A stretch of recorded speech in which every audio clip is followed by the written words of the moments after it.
The wedding planner's office smelled like vanilla and expensive paper when I walked in that Saturday morning. My cousin Rachel sat at the head of the marble conference table, surrounded by fabric swatches and venue photos, looking at me with the smile she always wore when she needed something. Before I could even sit down, she slid a folder across the table and said the words I should have seen coming. "I knew you would cover the difference." I stared at the folder. Inside was an itemized list of wedding expenses that made my accountant's brain immediately start calculating. Dress alterations, upgraded centerpieces, premium bar package, extended photo coverage. The total at the bottom was $47,000. More than I made in a year at the nonprofit where I worked managing donor funds. Rachel's smile widened as she explained that her parents could only contribute $20,000, and her fiancé's family another $15,000, which left a small gap she was sure I would be happy to fill. She used the word small the way people use it when they need you to feel guilty for noticing the truth. She said I had always been so good with money, so responsible, so careful. She said family supports family. She said she had always dreamed of a perfect wedding. My aunt, Rachel's mother, sat at the far end of the table nodding along, like this was the most natural conversation in the world. She said, I didn't have kids, didn't have a mortgage, didn't have the same expenses other people had. She said surely I could spare it for such a special occasion. I looked around the room at the mood boards and the sample invitations printed on thick cream cardstock. Everything was elegant and expensive and completely beyond what Rachel had ever been able to afford on her retail manager salary. And somehow, without ever asking, they had decided my savings account was the solution. That moment in the wedding planner's office was not where this story began, though. It began 3 years earlier, in the small Illinois town where my family had lived for generations. A town where everyone knew which houses belonged to which families, and who was thriving, and who was barely keeping the lights on. I grew up in a modest ranch house on the east side of town, with parents who taught me that money was something you earned quietly and spent carefully. My mother worked as a school secretary. My father managed the hardware store on Main Street. They never had much. But what they had was real. Paid for. Honest. Rachel grew up differently. Her parents, my aunt and uncle, lived in a larger house on the west side, the kind with a circular driveway and decorative shutters. My uncle owned a small insurance agency that looked successful from the outside, though I would learn later how much of that success was held together by credit and appearances. Rachel was their only child, and they treated her like a prize they had to keep polished. From the time we were kids, Rachel was the one who got the designer jeans, the new car at 16, the spring break trips to Florida. I wore hand-me-downs and saved my babysitting money in a shoebox under my bed. I was not jealous.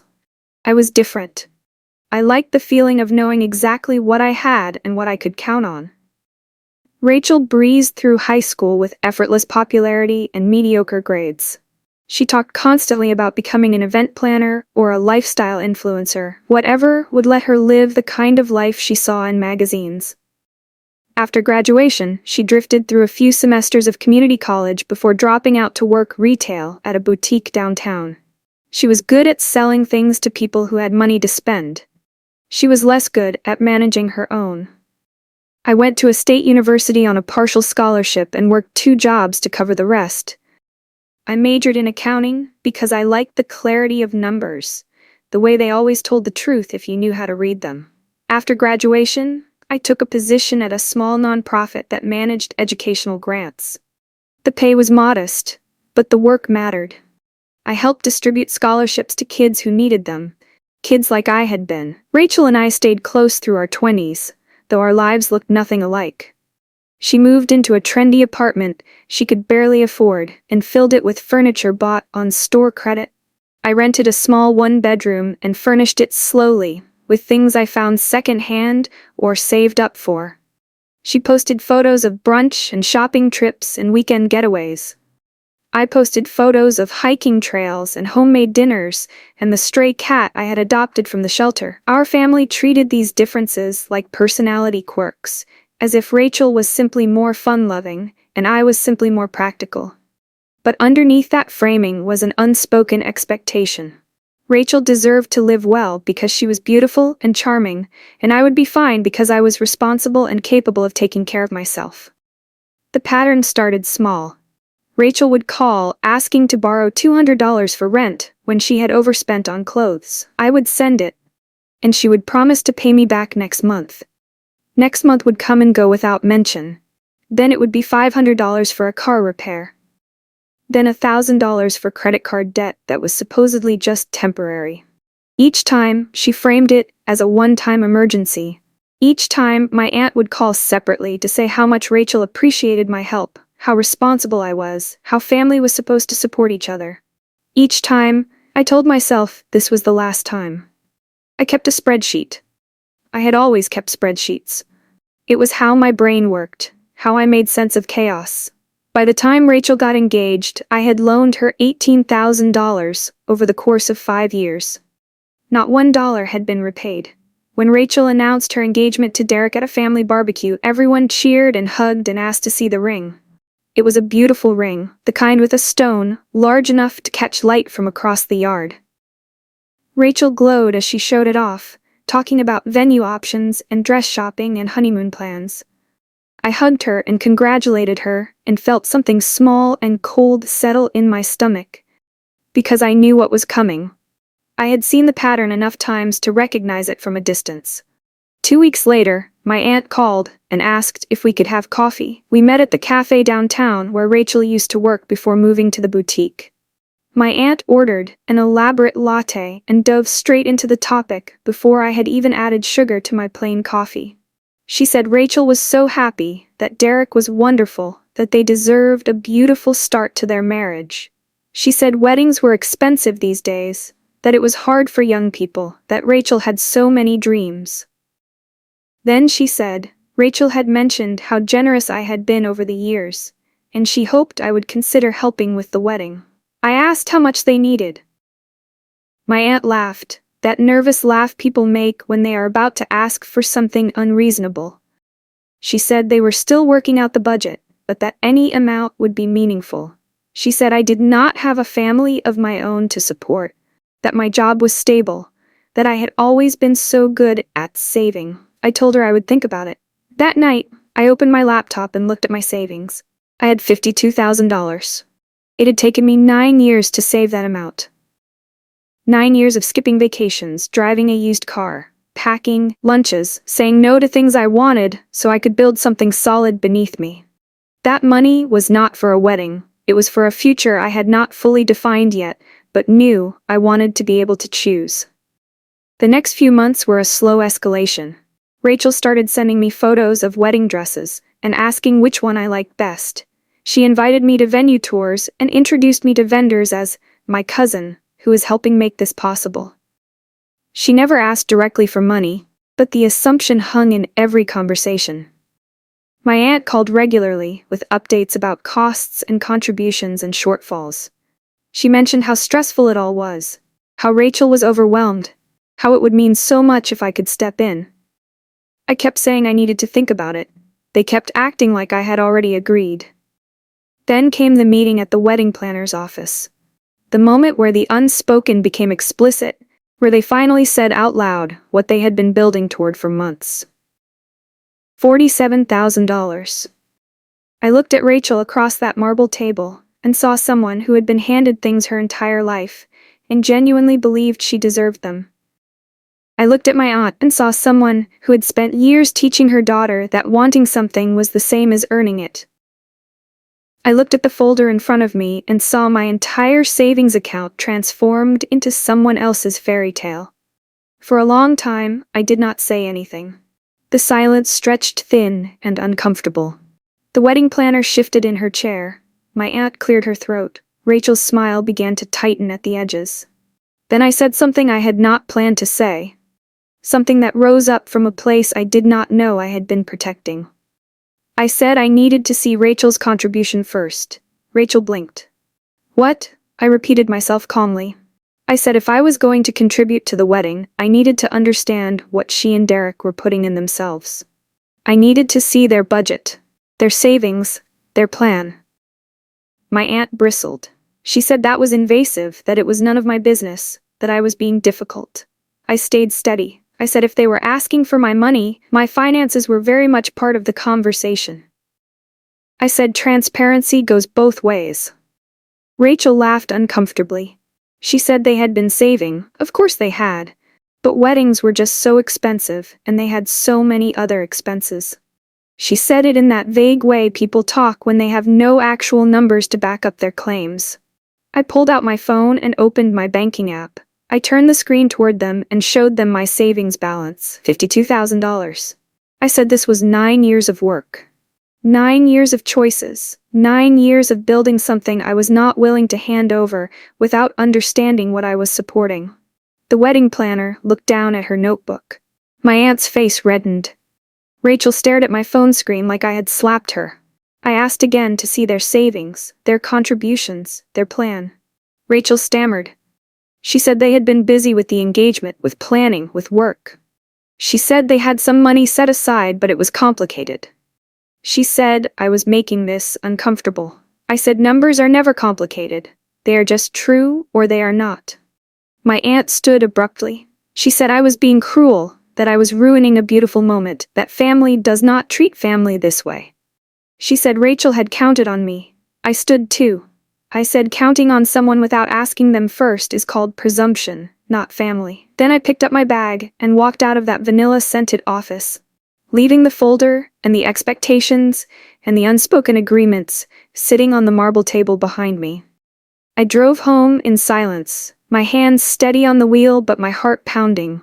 I had never said no to my family before. Not like that. Not so directly. When I got home, I opened my laptop and did something I had been avoiding for weeks. I logged into the shared family cloud storage account where we kept photos and old documents, the one my aunt had set up years ago so we could all access family memories. I was not snooping. I was looking for something specific. My aunt had mentioned months ago that she was digitizing old financial records for tax purposes. She said she was storing everything in the cloud in case they ever needed it. At the time, I thought nothing of it. But now, sitting at my kitchen table with afternoon light streaming through the window, I searched for Rachel's name in the document folders. What I found made my chest tighten. There were bank statements, credit card statements, loan documents, all uploaded carelessly, perhaps assuming no one else would look, perhaps not caring if they did. Rachel's checking account had never held more than $800 at one time in the past 3 years. Her credit card debt was over $30,000 spread across 5 cards. Her car payment was 2 months behind. There were overdraft fees nearly every month. But the part that made me stop breathing for a moment was a folder labeled Wedding Fund. Inside were screenshots of a savings account. The balance was $0. The transaction history showed deposits from my aunt and uncle totaling $12,000 over the past year. Every single deposit had been withdrawn within days, transferred out to cover Rachel's other debts and expenses. There was no wedding fund. There had never been a wedding fund. The money her parents thought they were contributing to her future was being used to patch holes in her present. I sat back in my chair and stared at the ceiling. Everything clicked into place. The reason they needed so much from me, the reason Rachel could not show me her savings, the reason my aunt had gotten defensive when I asked for transparency. They had been counting on me not to ask questions. They had been counting on my compliance, my guilt, my learned habit of saying yes to keep the peace. I copied everything. Every statement, every document, every screenshot. I organized it into a folder on my own computer, backed it up to an external drive, and saved it to my personal cloud storage. Then I closed my laptop and sat in the quiet of my apartment, feeling something shift inside me that I could not quite name yet. The next few weeks were tense. Rachel stopped texting me photos of wedding dresses. My aunt stopped calling with updates. I heard through my mother that they were upset with me, that I had embarrassed Rachel, that I had made things difficult. My mother, to her credit, did not pressure me. She said she understood this was complicated, that she wished things were different, that she hoped we could work it out. But I could hear the strain in her voice, the exhaustion of being caught between her sister and her daughter. I almost caved a dozen times. I almost sent a message apologizing, offering a smaller amount, trying to smooth things over. But each time, I thought about those bank statements. I thought about the lies and the assumptions and the years of small exploitations that had led to this moment. One evening in late October, I got a call from Derek, Rachel's fiancé. We had never been particularly close, but we were friendly at family gatherings. He asked if we could meet for coffee. We met at the same cafe where I had talked with my aunt months earlier. Derek looked uncomfortable, his hands wrapped around a coffee cup he wasn't drinking from. He said Rachel had been stressed, that the wedding planning was overwhelming, that he wanted to understand what had happened between us. I asked him how much he thought Rachel had in savings for the wedding. He said she had told him she had about $10,000 saved. I asked if he had seen that money, seen the account, seen any proof. He said no, but he trusted her. I pulled out my phone and showed him the screenshots I had saved. Her real account balance, her credit card debt, the empty wedding fund. His face went pale. He set down his coffee cup carefully, as if sudden movements might shatter something. He asked where I got these. I told him. He sat in silence for a long time. Then he asked if Rachel knew I had seen them. I said no. He asked what I was planning to do with the information. I told him I had not decided yet. I told him I showed him because he deserved to know the truth before he married someone who was starting their life together with this much financial chaos. Derek left shortly after that. He thanked me quietly, his face drawn and confused. I watched him walk to his car and sit in the driver's seat for a long time before starting the engine. 3 days later, Rachel called me. Her voice was sharp, brittle. She said Derek had asked her about her finances, and she knew it was because of me. She said I had betrayed her trust by looking at private documents. She said I had no right to interfere in her relationship. I stayed calm. I told her the documents were in shared family storage, not hidden. I told her Derek deserved to know the truth before making a lifetime commitment. I told her I had not volunteered the information he had asked, and I had been honest. She said I had ruined everything. I said she had ruined it herself by lying. She hung up. The next call came from my aunt, angrier than I had ever heard her. She said I had sabotaged Rachel's engagement, that Derek was having second thoughts, that I had destroyed her daughter's happiness out of spite. She said I was jealous because I didn't have anyone in my life, that I was bitter and small. I let her say it all. Then I told her I knew about the wedding fund, about the debt, about all of it. I told her she had enabled Rachel's spending for years, and now they were both trying to make it my responsibility to fix. My aunt went silent.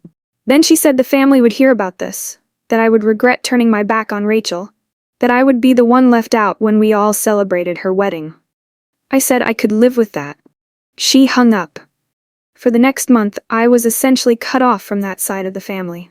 No calls, no texts, no invitations. My mother kept me updated in hushed conversations, telling me that Rachel and Derek were fighting, that the wedding was still on but scaled way back, that my aunt was telling everyone I had refused to help out of selfishness. I did not defend myself to anyone. I let them think what they needed to think. I went to work, came home, lived my quiet life. I was not celebrating, I was not vindicated. I was just steady. In early December, Derek called again. He said he and Rachel had gone to couples counseling. He said they had worked through a lot of hard conversations about money and honesty and expectations. He said they were still getting married, but differently. Smaller venue, simpler reception, realistic budget. He said Rachel had agreed to consolidate her debt and create a repayment plan. He said they were starting their marriage with transparency and shared financial responsibility. He thanked me for telling him the truth, even though it had caused pain. I told him I was glad they were working it out. I meant it. Rachel never called to apologize. But in late December, I received a wedding invitation in the mail. It was simple, printed on regular cardstock, nothing like the thick cream paper from the wedding planner's office. The venue was a local garden. The reception at a community center. The note inside, written in Rachel's handwriting, said, "I know things have been hard. I hope you'll come." I looked at that invitation for a long time. Part of me wanted to throw it away, to stay firm in my boundary, to let the distance remain. But another part of me remembered the cousin who used to sleep over at my house when we were kids, who shared secrets and inside jokes, who was not always the person she had become. I RSVP'd yes. The wedding was in February. I wore a simple dress and brought a card with a check for $500, not because they needed it, but because it was what I could give without resentment. The ceremony was small and sweet. Rachel cried during her vows. Derek held her hand with steady certainty. My aunt was polite but cold when she saw me. My uncle avoided eye contact. My mother hugged me extra tight. At the reception, Rachel found me standing near the dessert table. She looked beautiful and exhausted and uncertain. She said thank you for coming, and I heard something in her voice that had not been there before. Humility, maybe, or just wariness. I told her I hoped they would be happy. She said she was trying to do better, that therapy was helping, that Derek was patient with her. She did not apologize directly, but the weight of the conversation felt like acknowledgement. We did not hug. We did not make promises to rebuild our relationship. We just stood there for a moment in the noise of the reception, two people who had grown up together and then grown apart, finding a fragile middle ground. I left early. On the drive home, I thought about my savings account, still intact at $52,000. I thought about the life I had built through small, careful choices. I thought about how easy it would have been to give in, to pay for the wedding, to keep the peace. But keeping the peace had never been about peace. It had been about silence. The truth was loud and messy and painful. But it was also the only thing that gave us a chance to build something real. Not everyone in my family forgave me. Some still think I was cruel. Some still believe I should have just helped without asking questions. But I learned something important that year. You can love people and still refuse to save them from themselves. Rachel's marriage survived its rocky start. I heard through my mother that she got a better paying job, that she and Derek bought a small house, that they were working on their debt together. I was genuinely happy for them. My relationship with my aunt never fully recovered. We are polite at family gatherings, but distant. The warmth we used to have dissolved in the space between her expectations and my boundaries. My mother tells me sometimes that family is complicated, that everyone did their best, that maybe someday things will be easier between us all. Maybe she is right, but I also know this. I did not lose myself to keep others comfortable. I did not sacrifice my future to fund someone else's fantasy. I did not stay silent when silence would have cost me everything. And in the end, that was worth more than any wedding. If you are listening to this and wondering whether it is okay to say no to family, let me tell you something clearly. It is not just okay. Sometimes it is necessary. Sometimes it is the most loving thing you can do, for them and for yourself. Tell me in the comments what boundaries you have had to set and where you are listening from today.